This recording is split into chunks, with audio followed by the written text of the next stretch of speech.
ঘোড়া ও গাধা।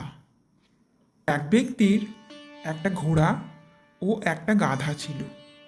সে কোনো জায়গায় যাওয়ার সময় তার সব জিনিসপত্র গাধার পিঠে চাপিয়ে দিত, আর ঘোড়ার দাম বেশি বলে তার ওপর কোনো ভার চাপাতো না।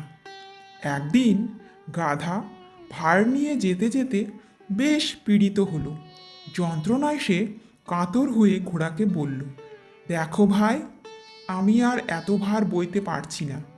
যদি তুমি দয়া করে কিছুটা অংশ বহন করো তো আমার কষ্ট কিছুটা কমে, না হলে যে আমি মরে যাব।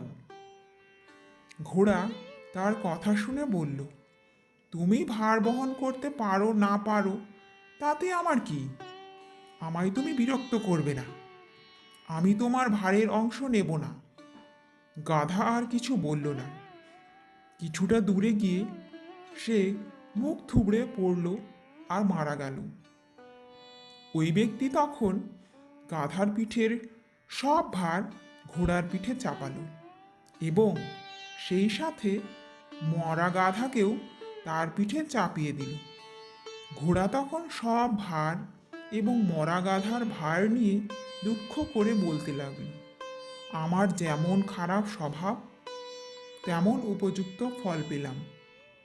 তখন যদি এই ভারের কিছুটা অংশ নিতাম তবে গাধা অকালে মারা যেত না, আর আমাকেও সব ভার এবং মরা গাধা বহন করতে হতো না।